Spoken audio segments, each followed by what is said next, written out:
Hello friends, welcome back to my channel. आज हम modern history का पार्ट 6 अंग्रेज़ों की व्यापारिक गतिविधियां पढ़ेंगे। पिछले पार्ट में हमने यह देखा था किस प्रकार भारत में अंग्रेज आने का प्रयास करते हैं। आज के पार्ट में हम यह देखेंगे अंग्रेज़ों की व्यापारिक गतिविधियां क्या रहेंगी। तो चलिए फिर स्टार्ट करते हैं। जब 1599 में कंपनी गठित हो गई थी, द मर्चेंट ऑफ एडवेंचर, तो उसे 1600 में महारानी विक्टोरिया ने रॉयल चार्टर द्वारा 15 वर्षों तक भारत में व्यापार करने की अनुमति दे दी थी। लेकिन दुर्भाग्यवश आगे महारानी की मृत्यु हो जाती है और 1609 में जेम्स प्रथम आते हैं। इन्होंने क्या किया, जो 15 वर्षों तक भारत में व्यापार करने की अनुमति महारानी विक्टोरिया ने दी थी, उसे ये 20 वर्षों तक कर देते हैं और कहते हैं कि आप भारत से व्यापार करिए, जरूरत पड़े तो फैक्ट्री स्थापित करिए, जरूरत पड़े तो संधि करिए और जरूरत पड़े तो युद्ध भी करिए। ये इन्होंने कहा जेम्स प्रथम ने। तो जो व्यापारी थे पहले 1500, जो मर्चेंट ऑफ एडवेंचर कंपनी के, इन लोगों का मेन मकसद यही था कि हम भारत से व्यापार करेंगे, मसालों का व्यापार करेंगे, सूती वस्त्र का व्यापार करेंगे और लाभ कमाएंगे। उनकी कोई ऐसी धारणा नहीं थी कि हम आके कंपनियां स्थापित करेंगे, भारत में फिर बस जाएंगे, लूटपाट करेंगे, भारत में शासन करेंगे। उनका भी प्रारंभिक उद्देश्य यही था कि भारत एक सोने की चिड़िया है, हम जाएंगे, व्यापार करेंगे और लौटकर यूरोप में आएंगे। उनका मकसद यही था। तो उसी के चलते उन्होंने 1601 में से लेकर 1604 के बीच में अपनी पहली व्यापारिक यात्राएं की। और लेकिन पहली व्यापारिक अभी तक वो भारत नहीं आए हैं।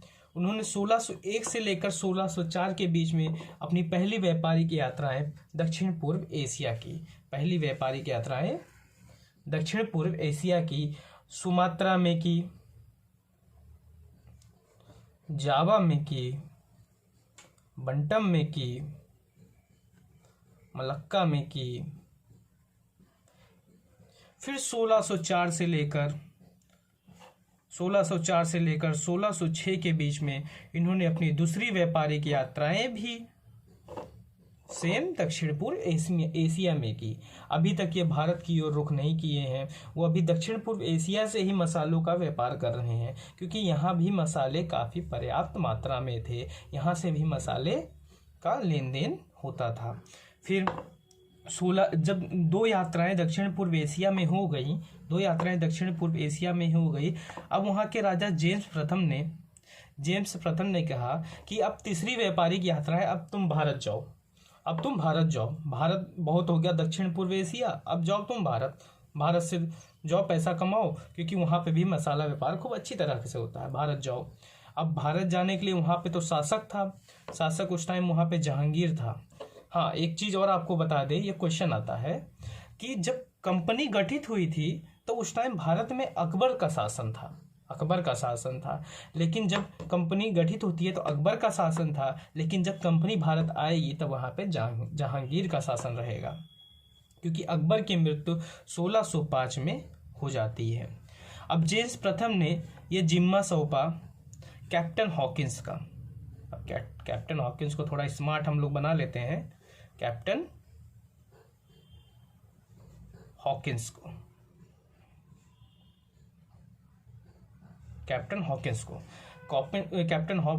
को जेम्स प्रथम ने जिम्मा सौंपा कि आप जाओ जहांगीर के पास सूरत में फैक्ट्री स्थापित करने की अनुमति मांगो। अब भाई कैप्टन हॉकिंस परेशान, सोचता है हाँ जाना तो है, लेकिन अब जहांगीर कैसे परमिशन देगा। तो कैप्टन हॉकिंस भी चल बढ़ते हैं भारत की ओर। डरते डरते 1608 के अंत में ये सूरत में पहुंच जाते हैं, लेकिन अभी तक ये जहांगीर के पास नहीं गए, सोच रहे हैं कैसे परमिशन मांगेंगे। फिर 1609 में जहांगीर के दरबार में जाते हैं। जहांगीर के दरबार में जाते हैं। जहांगीर इनका स्वागत करता है। अरे भाई मेहमान है, स्वागत तो इंडिया का नेचर है। जहांगीर इनका स्वागत करता है। अब जहांगीर इनका स्वागत करता है और इनसे खुश होकर, जब ये अनुमति मांगते हैं इनसे खुश होकर, कैप्टन हॉकिंस चालाक था, आया इनसे फारसी में बात करना शुरू कर दिया। अब जहांगीर खुश हो गया। जानते हैं इंडिया वाले कितना जल्दी खुश होते हैं। जहांगीर खुश हो गया। अब भाई साहब जहांगीर ने 400 का मनसब दे डाला और खान की उपाधि दे डाली। लो भाई जाओ ऐश करो। 400 का मनसब, खान की उपाधि दे दी। कैप्टन हॉकिंस अभी भी खुश नहीं, बोलता है मुझे तो चाहिए सूरत में फैक्ट्री, मुझे तो चाहिए सूरत में फैक्ट्री। जहांगीर बोलता है ठीक है ले लो, जाओ सूरत में फैक्ट्री भी बना लो। इनसे इतना प्रभावित हुआ था। लेकिन इधर तो भाई पुर्तगाली बैठे हैं, छुप के देख रहे हैं। अरे तुम क्या कर रहे हो जहांगीर? पुर्तगाली बैठे हैं। अब पुर्तगाली आते हैं तुरंत, जहांगीर ये तुमने क्या किया? तुमने क्यों परमिशन दे दी कैप्टन हॉकिंस को? कैसे वो सूरत में फैक्ट्री स्थापित करेंगे? अभी पुर्तगालियों का यहाँ पे शक्ति, पुर्तगालियों का प्रभुत्व स्थापित था। पुर्तगाली यहाँ पे बड़ी शक्ति के रूप में उभरे हुए थे अभी। अब भाई जहांगीर की लगी, डर गए भाई साहब, ये डरे, कहे नहीं नहीं नहीं, आप 400 का मनसब और खान की उपाधि रखिए, फैक्ट्री तो हम नहीं देंगे तुम्हें बनाने, फैक्ट्री नहीं देंगे। फरमान वापस ले लिया। अब अंग्रेज अब क्या करें? चलो ठीक है भाई, अब सूरत में नहीं दिए तो अंग्रेज चल पड़े दक्षिण में। दक्षिण में आए, यहाँ पुर्तगाली उतना एक्टिव नहीं थे, तो इन्होंने यहाँ मसूलीपट्टनम में 1611 में अपनी पहली फैक्ट्री स्थापित कर दी। लेकिन अभी भी अंग्रेज खुश नहीं थे। उनका मन सूरत में लगा हुआ था कि हमें फैक्ट्री तो भाई सूरत में ही स्थापित करनी है। इधर तो इन्होंने कर दी, चलो ठीक। फिर अब कैप्टन हॉकिंस ज़्यादा समय हो गया, अब कैप्टन हॉकिंस का जाने का समय आ गया था। ये 1608 से लेकर 1611 तक रहते हैं भारत में, फिर वापस चले जाते हैं बोरिया बिस्तर बांधकर। अब क्या किया जाए? तो उसी के क्रम में आगे बढ़ते हुए 1600 जब यहाँ फैक्ट्री नहीं स्थापित होती है तो 1611 में कैप्टन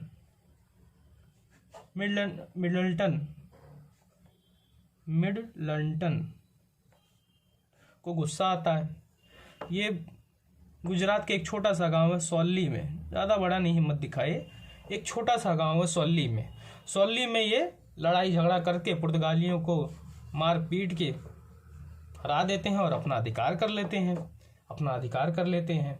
चलो अब जहांगीर को थोड़ा राहत मिला कि पुर्तगालियों का दबदबा कम हुआ, अंग्रेज थोड़ा सा उभरे हैं। फिर 1612 में कैप्टन बेस्ट, इनका नाम ही बेस्ट है तो बेस्ट तो होंगे, कैप्टन बेस्ट क्या करते हैं, सूरत में जो पुर्तगाली थे उनको खदेड़ के मार के भगा दिया। अब पुर्तगालियों की यहाँ शक्ति एकदम समाप्त हो गई। यहाँ पे पुर्तगालियों की शक्ति एकदम समाप्त हो गई।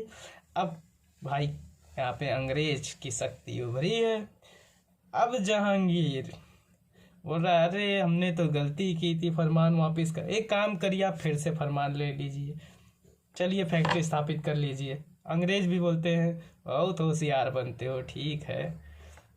तो अब जहांगीर इनको फरमान दे देता है और ये सूरत में अपनी दूसरी फैक्ट्री 1613 में स्थापित कर देते हैं। और इसको कहा जाएगा, उत्तर भारत में इन्होंने पहली फैक्ट्री सूरत में स्थापित की और दक्षिण में इन्होंने पहले से 1611 में स्थापित कर चुकी थी। अब कैप्टन हॉकिंस जा चुके थे। अब फिर से जेम्स प्रथम ने टॉमस रो को, इनको भी थोड़ा अच्छे से बना दे, टॉमस रो को जहांगीर के दरबार में भेजा। ये भी भाई लुढ़कते पड़कते पहुँचे 1615 में। क्या लेने पहुँचे? फैक्ट्री तो बंद, ये भी सोचे व्यापारिक सुविधाएं हासिल किया जाए चल के, और मतलब फैक्ट्री स्थापित करेंगे, अब तो पैसा ही पैसा होगा। ये भी पहुँचे। अब ये भी 1615 से लेकर 1618 तक जहांगीर के पीछे लगे रहे, चिपके पड़े रहे कि हाँ जहांगीर कुछ करेगा, लेकिन जहांगीर भी होशियार निकला। उसने कुछ इसको दिया हुआ नहीं। इनको भी चल बसे वापस, सफलता नहीं मिली, वापस निकल लिए अपने देश। ये तो रही टॉमस रो की कहानी। अब धीरे धीरे जब अंग्रेज फैक्ट्रियां स्थापित कर रहे हैं, यहाँ स्थापित कर लिए, मसूलीपट्टनम में स्थापित कर लिए, फिर उनका इन लोग की शक्ति बढ़ते जा रही है। अब शक्ति बढ़ रही है तो भाई जिसकी शक्ति बढ़ेगी लड़ेगा ही कहीं ना कहीं। अब अंग्रेज निकले 1622 में यहाँ पे हॉर्मुज बंदरगाह पे अधिकार कर लिया।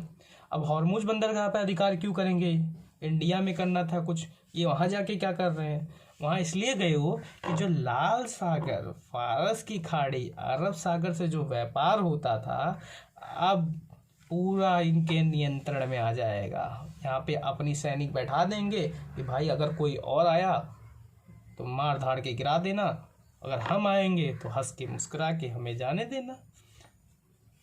इन्होंने यहाँ पे अधिकार कर लिया 1622 में। अब एक और पॉइंट यहाँ पे आता है, 1668 में चार्ल्स द्वितीय, इसको आप जानते ही होंगे कौन है, नहीं जानते तो याद दिला देते हैं कौन है। ये भाई साहब वो हैं जिन्होंने पुर्तगाल की राजकुमारी कैथरीन से विवाह किया था। याद आया, कैथरीन से विवाह किया था। इन्हें उपहार में बम्बई द्वीप मिला था, ये वही चार्ल्स द्वितीय हैं। अब जब देखे अंग्रेज आ गए हैं तो इन्होंने भी होशियारी दिखाई, अरे तो अपने घर का है, इन्होंने भी होशियारी दिखाई। 10 पाउंड वार्षिक में अंग्रेजों को बम्बई दे दिया। ये लो अंग्रेज, ये लो भाई, तुम व्यापार करो, अब तो मेरे घर के हैं, लो व्यापार करो। अब तक बैठे थे, अभी तक कुछ नहीं बोल रहे थे, 1668 में दे दिया। अब जो पहले व्यापार सूरत से होता था, जितने भी व्यापार लाल सागर, अरब सागर से व्यापार होते थे वो सूरत से होते थे। अब जब बम्बई अंग्रेजों को मिल गया, बम्बई तो जानते ही बम्बई है, अब बम्बई अंग्रेजों को मिल गया तो इन्होंने क्या किया, 1687 में अपना केंद्र बदलकर बम्बई कर दिया। अब भाई हम बम्बई से शासन करेंगे, यहाँ से अच्छा दिखता है, सब कुछ यहाँ से नियंत्रण में रहेगा, जितना शासन होगा यहाँ से करेंगे, हमारा हेडक्वार्टर तो बम्बई ही रहेगा। और इसी में आपको एक फैक्ट बता देते हैं, जो आधुनिक बम्बई है उसका निर्माण किया था गेराल्ड ओंगियार ने। इन्होंने ये क्वेश्चन आता है इसलिए आपको बता दे रहे हैं, ये इन्होंने आधुनिक बम्बई का निर्माण किया था। और यही गेराल्ड ओंगियार ने भी कहा था कि अब समय का तकाजा बदल चुका है कि हम अपने दोनों हाथों में तलवार लेकर अपने व्यापार का प्रबंध स्वयं करें। अब अंग्रेजों की शक्ति अब धीरे धीरे उभर रही है। जब अंग्रेजों ने पहली फैक्ट्री मसूलीपट्टनम में तो स्थापित कर ली, दूसरी अपना भाई उत्तर भारत में 1613 में स्थापित कर ली।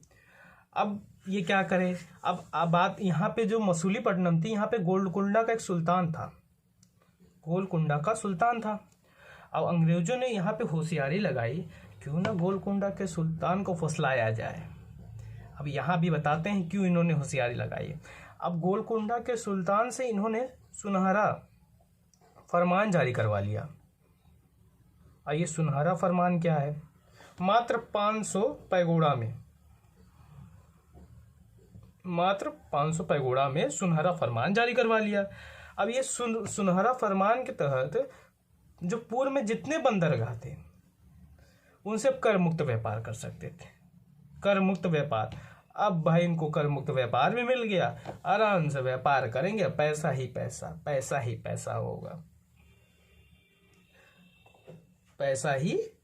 पैसा होगा। अब यहाँ तो हो गया, सब जगह धीरे धीरे कब्जा कर रहे हैं। अब इन्होंने जब ये सब फैक्ट्रियां स्थापित, पहले सोच रहे थे फैक्ट्री कैसे स्थापित, अब सोच रहे हैं किलाबंदी कैसे करें। फैक्ट्री तो आसान बात है, किलाबंदी होता है सैनिकों से किले को घेर लिया जाता है, मतलब एक व्यवस्थित रूप से किलाबंदी किया जाता। तो अब इन्होंने मद्रास में एक चंद्रगिरी के राजा थे, चंद्रगिरी के राजा थे जिनसे मद्रास पट्टे पे ले लिया, जिनसे मद्रास पट्टे पे ले लिया चंद्रगिरी के राजा से। और यहाँ पे किला बंद फैक्ट्री सेंट जॉर्ज की स्थापना की। तो अंग्रेजों की पहली किलाबंद फैक्ट्री मद्रास में सेंट जॉर्ज में स्थापित होती है। अंग्रेज यहाँ से और मजबूत होते हैं। अब अंग्रेज बंगाल की ओर रुख करेंगे, क्योंकि यहाँ उत्तर भारत, दक्षिण पूर्व में और दक्षिण में अंग्रेज धीरे धीरे स्थापित हो रहे हैं। अब बंगाल की ओर अंग्रेज रुख करेंगे। अब अंग्रेजों का रुख बंगाल की तरफ आएगा। बंगाल में अंग्रेजों ने पहली फैक्ट्री कैप्टन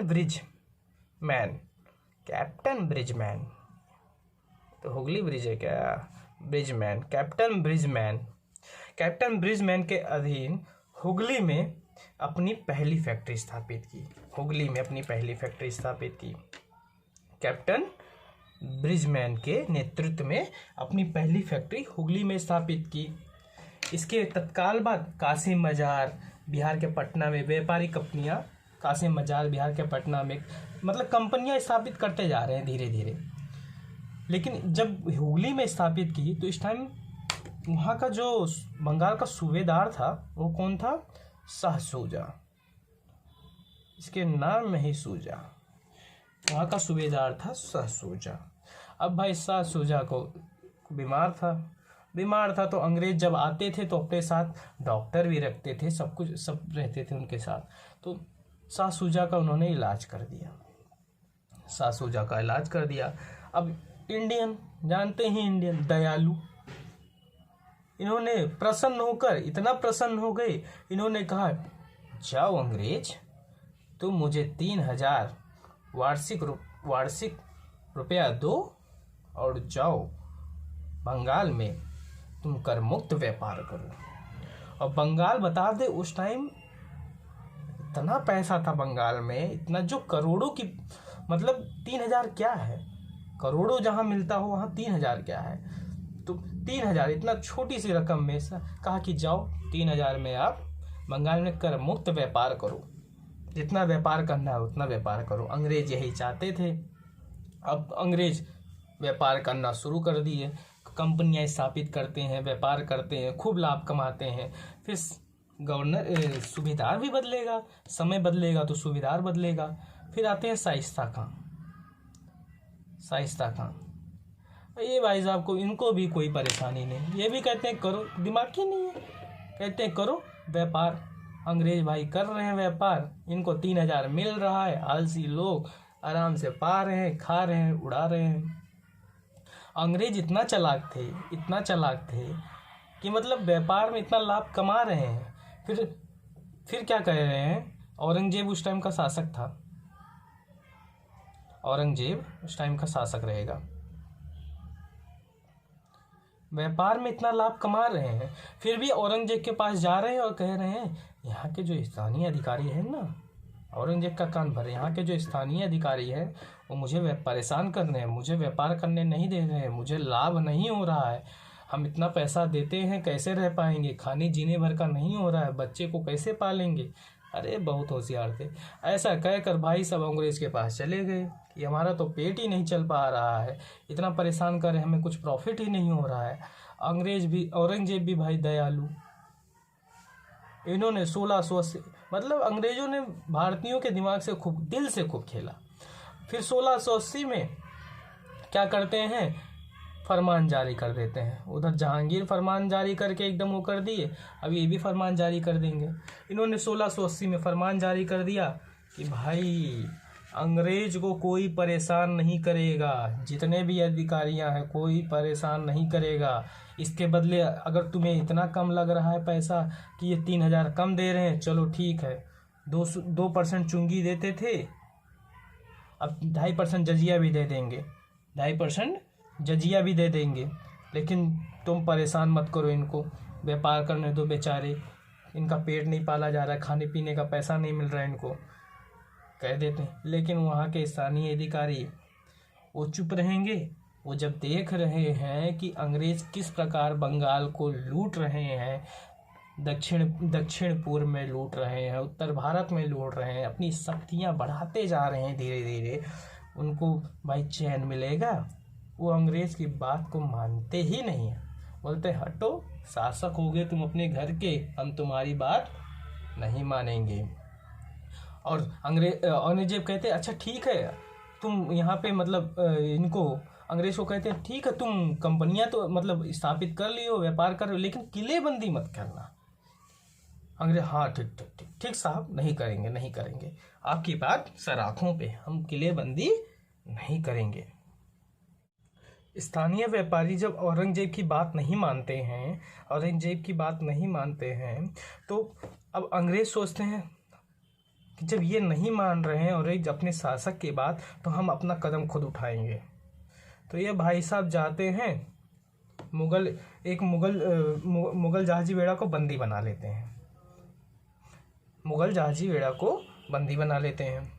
अब इससे औरंगजेब परेशान हो जाता है, ये क्या कर रहे हैं, मैंने इनको इतना फरमान भी जारी कर दिया कि तुम जाओ वहाँ पे कर मुक्त व्यापार करो, 3,000 रुपये के बदले जितना मन कर उतना लाभ कमाओ, लेकिन नहीं, कहाँ मानने वाले। ये गए भाई, जहाज को बंदी बना लिए। अब जब औरंगजेब को गुस्सा आया तो औरंगजेब ने खदेड़ा इनको। अब खदेड़ा तो भाई अब ये भाग के यहाँ फुल्टा द्वीप पे, एक फुल्टा द्वीप है, यहाँ पे फुल्टा द्वीप में आके छुप गए, शरण ले लिए कि नहीं नहीं अब नहीं करेंगे, बहुत गलती हो गई साहब, अब नहीं करेंगे हम ऐसा, हम बहकावे में आ गए थे, आप जैसा कहेंगे वैसा करेंगे। अब फिर वही वाली बात, कमज़ोर दिल, औरंगजेब बोला ठीक है चलो कोई बात नहीं, गलती होती है, बच्चे हो भी तुम। तो अंग्रेज जब माफ़ी मांगता है, औरंगजेब से वो माफ़ी मांगता है, तो औरंगजेब कहता है ठीक है, जब इतना गलती की हो तो इतना लाभ कमाए भी हो तो थोड़ा सा हर्जाना भी दे दो। कहता है 1.5 लाख रुपया, ज़्यादा मांगते भी नहीं है, 1.5 लाख रुपया हर्जाना दे दो, अब पुनः व्यापार करो अपना जैसा चल रहा था। अंग्रेज बोलते हैं ठीक है जैसा आप कहें। फिर समझौता हो जाता है, अंग्रेजों से संधि हो जाती है। फिर आते हैं जॉब चारनाक,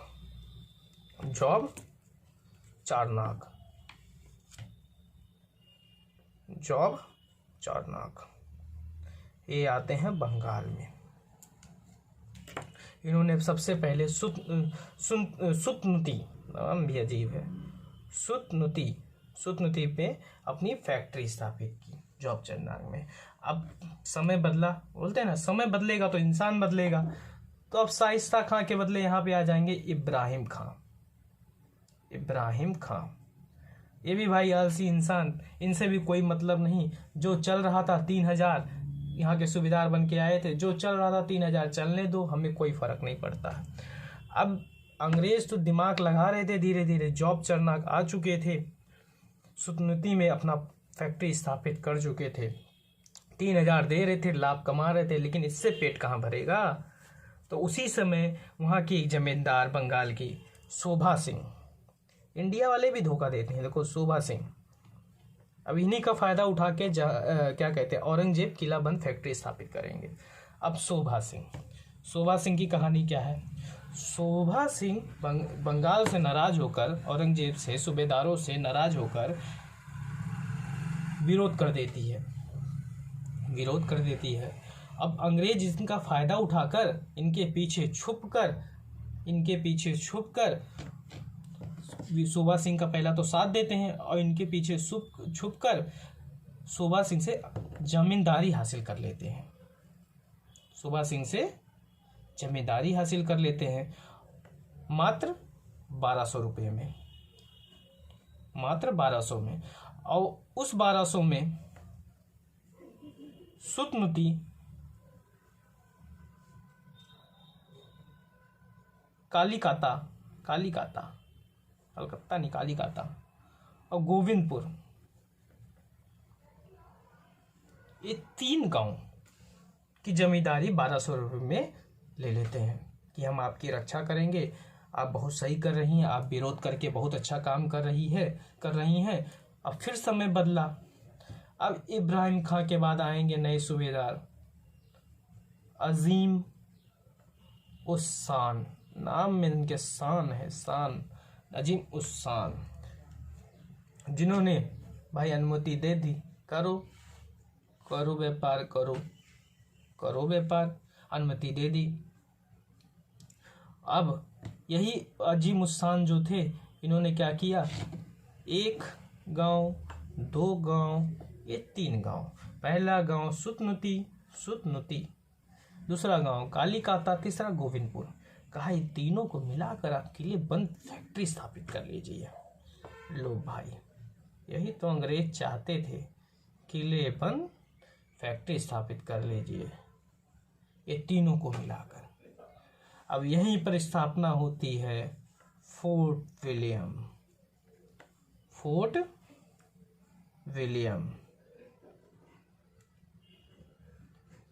समय 1700। इसी को कहा जाता है कलकत्ता,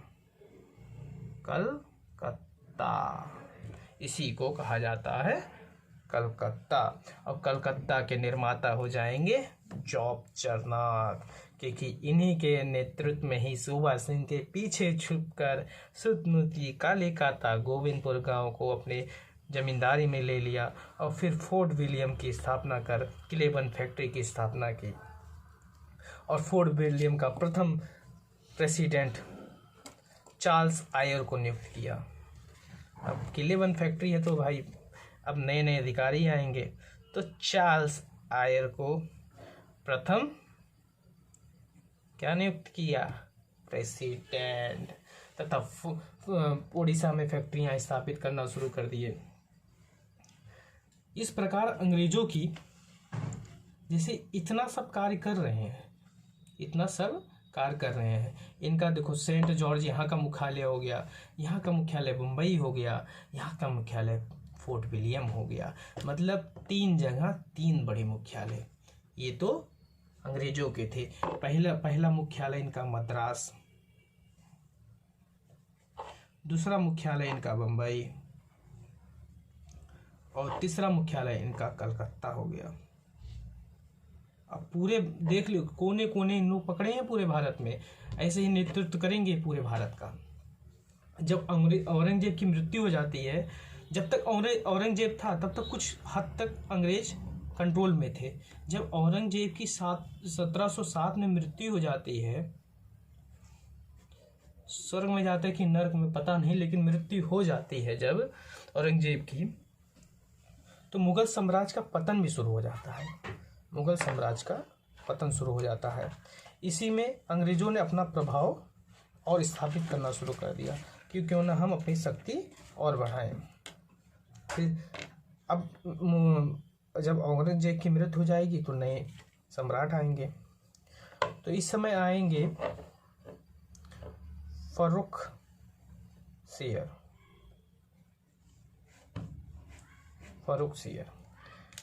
समय बीतता है 1717 में एक शिष्टमंडल आता है जो फर्रुख सियर के दरबार में पहुंचता है। इस टाइम फर्रुख सियर भी बीमार था। जैसे सासूजा पहले बीमार था, उसको इलाज करके उन्होंने 3000 रुपये में बंगाल में करमुक्त व्यापार करने की अनुमति ले ली थी। उसी प्रकार अब फर्रुख सियर भी बीमार है और इससे फर्रुख सियर भी बीमार है, तो इसका भी ये इलाज करेंगे। तो सर्जन हैमिल्टन ने फर्रुख सियर का इलाज किया। और फर्रुख सियर जब इलाज करेगा तो जानते ही हैं, फिर से इंडिया, दिल वालों की इंडिया, फर्रुख सियर फिर खुश हो जाएगा और फिर से फरमान जारी कर देगा, ठीक है हम एक और फरमान जारी करते हैं। अब फर्रुख सियर फरमान जारी करता है। मतलब देखिए अंग्रेज किस प्रकार चालाकी से भारत के सम्राटों से फरमान जारी करवाते हैं, शासकों से फरमान जारी करवाते हैं और फिर राज करते हैं। फिर फर्रुख सियर फरमान जारी करेगा कि जाओ अंग्रेज, तुम 3000 में तुम बंगाल ले लो मतलब कर मुक्त व्यापार कर लो 3000 में, और 10,000 में सूरत में कर मुक्त व्यापार कर लो। पहले तो ये बंगाल में कर रहे थे व्यापार, सूरत में तो कर रहे थे लेकिन कर मुक्त नहीं कर रहे थे। अब ये भी आपको बता दें कि जब मतलब जैसे अंग्रेज जब आते थे तो इसका मतलब ये नहीं कि भारतीय शासकों को लाभ नहीं होता था, लाभ होता था। कैसा लाभ होता था? जब अंग्रेज भारत में आके व्यापार करते थे तो उन्हें हमें कर मिलता था, शासकों को कर मिलता था कि अंग्रेज कर देते थे व्यापार करने के लिए। इसलिए देखो यहाँ पे ये अंग्रेज कर मुक्त व्यापार, इसका अर्थ यही हुआ कि शासक अब कह रहे हैं कि ठीक है आपने हमारे लिए इतना किया, जाइए कर मुक्त व्यापार करिए, अब मुझे कर भी मत दीजिए। ऐसा नहीं कि इंडिया को प्रॉफिट नहीं होता था, इंडिया को प्रॉफिट होता था। तो पहला तो ये कहा फर्रुखसियर ने कि 3,000 में आप बंगाल में कर मुक्त व्यापार करिए और 10,000 में सूरत में कर मुक्त व्यापार करिए। दूसरा इन्होंने क्या किया कि जाइए आप बंगाल में दस्तक पास जारी कर सकते हैं। मतलब किसी को अगर बंगाल में मतलब व्यापार करना होगा तो आप पास जारी करेंगे, चुंगी जारी करेंगे। जैसे इस टाइम टोल प्लाजा होता है, टोल टैक्स लिया जाता है, तो उसी प्रकार से दस्तक और पास जारी करेंगे। किसी को भी व्यापार करना होगा तो आपसे पास और दस्तक लेना पड़ेगा। जैसे हमने पुर्तगालियों का पढ़ा था, अरमेड़ा जहाज काटस जारी करता था। जब पश्चिम से भारत में पूर्व एशिया में व्यापार करना होता तो काटस जारी करता था, एक शुल्क लेकर काटस जारी करता था कि अब आप एलिजिबल हैं पूर्व से व्यापार करने में। उसी प्रकार फर्रुखसियर ने पास और दस्तक जारी करने की अनुमति अंग्रेजों को दे दी। और सबसे बड़ा बेवकूफ यही था, बंबई में टकसाल ढालने वाले सिक्के स्थापित करने। मतलब अब बंबई में तुम जहां सिक्के ढाल सकते हो और अपने सिक्के पूरे भारत में चला सकते हो, अपने सिक्के पूरे भारत में चला सकते हो। तुम बंबई में अपना सिक्का डालो और वो सिक्के पूरे भारत में चल सकते हैं। ये तो इनका तीसरा था। ये 3 चीजें फर्रुखसियर ने अंग्रेजों को खुश होकर दे दी। ऐसी कौन सी बीमारी हो गई थी कि इतना खुश हो गए और इतने बड़े काम कर दिए कि आप जाइए पूरा इंडिया लूटिए। ये चीज़ यही तो हुई। बंगाल में 3,000, 10,000 में सूरत, दस्तक पास जारी कर दिया कि आप किस मतलब एक तो कर भी नहीं देना है और दूसरों से मतलब एक हिसाब से देखा जाए दस्तक और पास दूसरों से लेना है पैसा। और बम्बई में टकसाल मतलब खुद टकसाल स्थापित करिए और दूसरों से पैसे लूटिए, मतलब टकसाल स्थापित करिए, अपने सिक्के भी चलवाइए, ये भी कर दिया। अब समय बदला, फिर कहे समय बदला, ये सब बंगाल के थे। समय बदला, अब अजीम उस्सान भी गए, अब आएंगे मुर्शीद, क्रिकेटर नहीं, मुर्शीद कुली खां, मुर्शीद कुली खां आएंगे, मुर्शीद कुली खां। अब मुर्शीद कुली खां पहले सूबेदार होंगे जो 1, 2, 3, 4 के बाद आएंगे। ये इन्होंने इसका विरोध किया कि नहीं ये गलत है, 3,000 में ऐसा नहीं, इतना नहीं करना चाहिए। इन्होंने विरोध किया। ये चलो इनका दिमाग कुछ तो था कि इन्होंने अंग्रेजों की चाल समझी कि विरोध किया। और फर्रुखसियर जो था, एक चीज़ बता दें, फर्रुखसियर जो था इन्होंने एक चीज़ और कहा था, ये तो बताना ही भूल गए हम आपको। कलकत्ता के निकट 38 गांव खरीद लो, कलकत्ता के निकट 38 गांव खरीदने की अनुमति दे दी। भाई कहाँ चाहते हो, कौन सा बीमारी का इलाज करवाए हो तुम, दिमाग उमाग पैदल हो गया है क्या?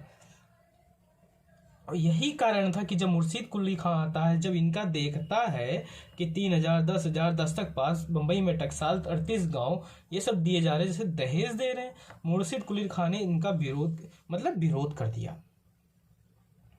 अब ये फर्रुखसियर, अब भाई मुगल सम्राट था इसने सीधा कहा ये जो फरमान मैंने जारी किया है ये सभी सूबेदारों को मानना जरूरी है, सभी सूबेदारों को मानना जरूरी है। और ये फरमान जो था, मतलब फर्रुखसियर ऐसा था, मतलब ये विरोध कर रहा है, इसकी बात भी नहीं सुन रहा है, ऊपर से कह रहा है कि ये फरमान सभी सूबेदारों को मानना जरूरी है, मैंने जो कहा वो सत्य है, अब अंग्रेज ऐसे ही रहेंगे यहाँ पे। अब इसी कारण से अंग्रेज का जो ये फरमान होता है ना, इतना महत्वपूर्ण होता है कि इतिहासकार लेखक ऑर्म इसको कहते हैं कि ये अंग्रेजी कंपनी का मैग्ना कार्टा है। अंग्रेजी कंपनी का ये मैग्ना कार्टा, ये फरमान को अंग्रेजी कंपनी का मैग्ना कार्टा है। अब देखिए, अंग्रेज, थोड़ा सा रिकैप करा दे आपको। देखिए, अंग्रेजों ने सबसे पहले जहांगीर से फरमान जारी करवाया, फरमान जारी करके सूरत में फैक्ट्री स्थापित करवाई। फिर उसके बाद उन्होंने वो गए शाह शुजा के पास, इन्होंने इधर बंगाल में फरमान जारी करवाकर 3000 में कर मुक्त व्यापार का करवा लिया। फिर इधर आए, फर्रुखसियर को बेवकूफ़ बनाकर इलाज करवाकर 1 2 3 4 टोटल 4 शर्तें नहीं 4 मांगे एक हिसाब से पूरी करवा ली। ऐसा तो अंग्रेज की ऐसे धीरे इतनी चालाकी से वो मतलब काम करते थे कि मतलब भारतीय उसमें बहक जाते थे। इसी प्रकार से ये कहानी हमारी समाप्त होती है। अब अगली कहानी में हम ये देखेंगे डैन व्यापार, जो एक छोटा सा टॉपिक है जो 5 से 10 मिनट में ख़त्म हो जाएगा। तब तक के लिए जय हिंद, नमस्कार, अलविदा।